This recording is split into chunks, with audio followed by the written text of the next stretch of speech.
Hello, everybody, and welcome to the ESL Spot podcast. As you can see me. Got a new webcam, got some lighting, got a nice new mic, got this fancy boom arm, an audio interface device. I'll do another video later about that, letting you guys know what I'm using, what we're using to make all these videos happen, and maybe help you out with a little equipment if you want to start your own podcast.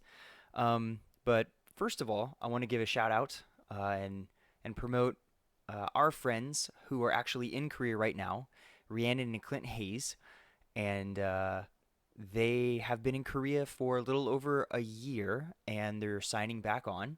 Anyway, their channel is called Mandu for Two. That's MANDU for two, and that's on YouTube, Instagram. Check them out; they're awesome. They do a lot of videos about food and culture around Korea and just like their general experiences uh, for what they're doing in Korea. So I'll put a link in the description to them, but they have great videos.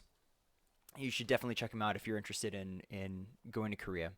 So I was going back through my old blog that I was keeping in Korea, and I had a FAQ section, an FAQ, frequently asked questions section on there, and a lot of people had asked me some really good questions that I answered on that thing, and so I thought I would break those into separate videos or podcasts and share those with you guys. So I'll read the question and then I'll read the answer that I had written back then, and then I'll maybe expand on it a little bit with maybe some more knowledge that I learned throughout my stay in Korea and stuff I've learned, even being back in the States and being friends with Koreans here.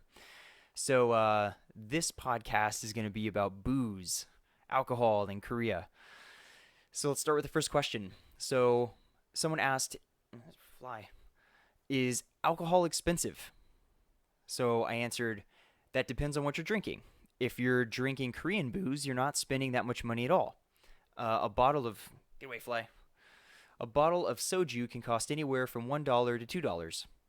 If you're drinking imported stuff, which is anything not made in Korea, Budweiser, Bud Light, I know it's weird to think of those as imports, you can expect your bar tab to be quite large. So the pro tip I wrote for that post was, or that question was, drink and love Korean booze. Your wallet will thank you. And I still agree with myself back then. That was definitely my best strategy for keeping my bar tab down.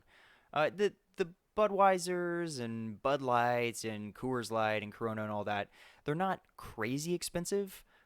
But if you plan on having a night out and you are on a budget, you're probably going to want to stick to Korean beer. So Cass, Height, OB, those are like their top three. I really liked OB, but I don't know. If you're really into beer, they all kind of taste the same. So moving on. Next question. Can I drink in Korea as a foreigner? Absolutely. In fact, you're expected to drink with your fellow teachers when you get placed in a school. The drinking culture here runs deep, and thinking otherwise is silly. Koreans can probably drink any other country in the world under the table, which we'll see. The only thing you need to be concerned about is not making an ass out of yourself. So true, so true. I don't know if they can drink any other country under the table, but they can definitely put up a pretty good fight.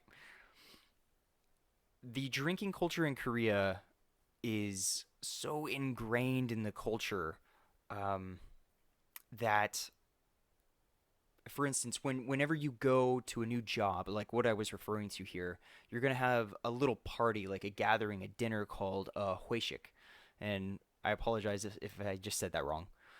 Um, but you're going to go out with all of your coworkers. So, and I'm just going to stick to teachers for now, but you're going to go out with all of your other fellow teachers, and the principal will be there, the vice principal, and like all the departments will come together, and you guys will drink and eat together. You'll have dinner, and then the drinking will commence.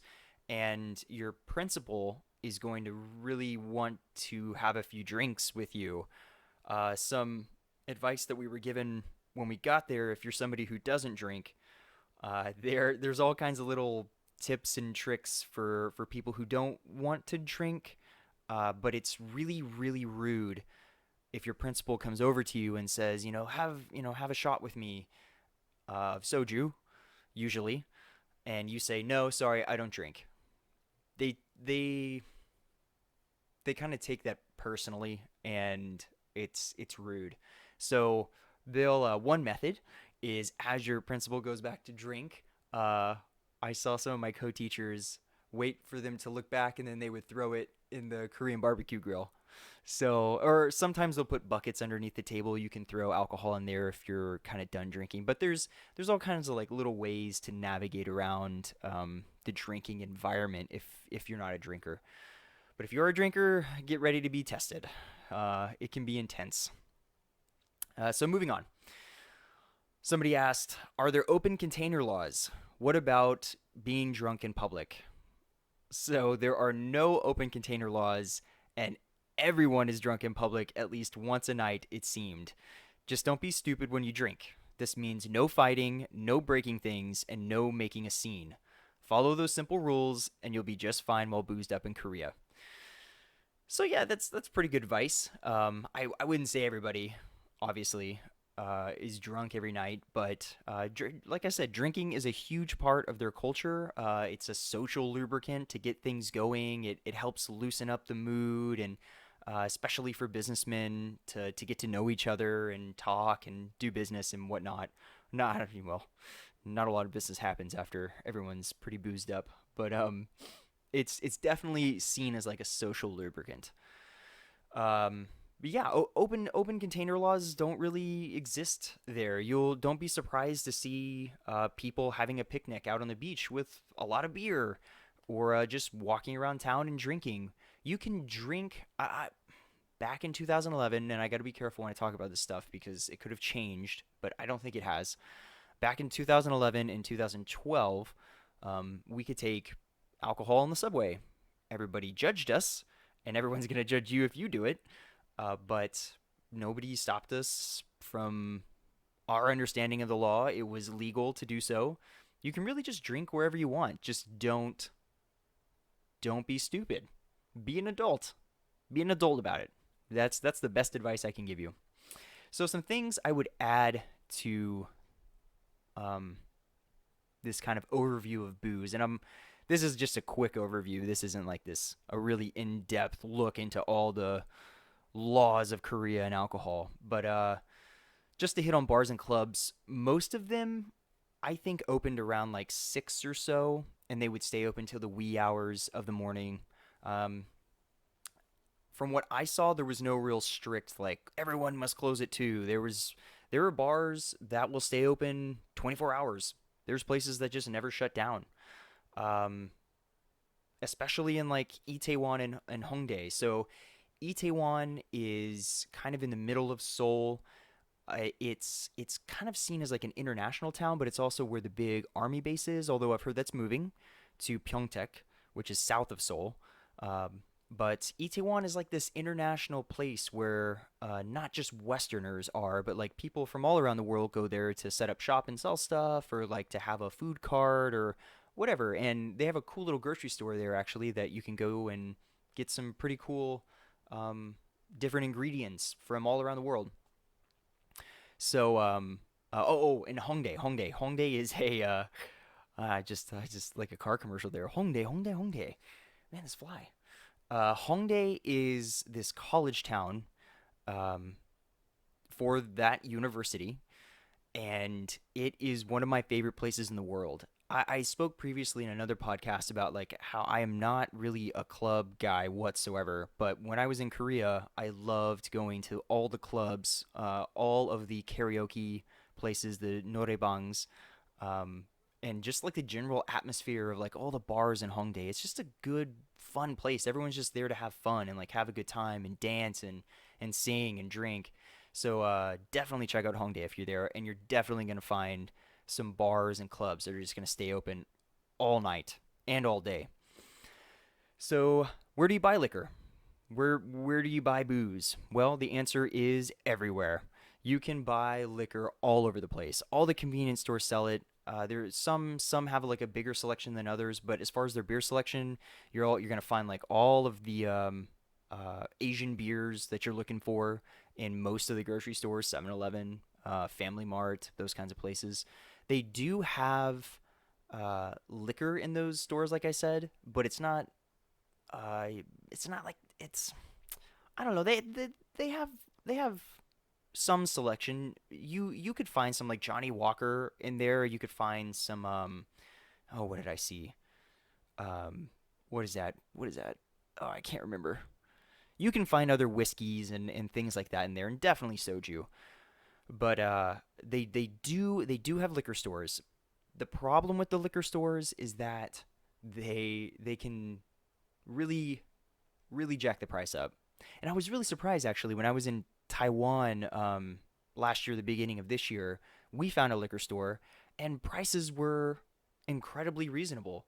And actually, on some of the more expensive stuff here in America, it was cheaper there. I couldn't believe it because in Korea, the liquor store I used to go to in my small town up in the northeast of Seoul was it was pretty expensive. And actually, I drank a more expensive bourbon before I left for Korea.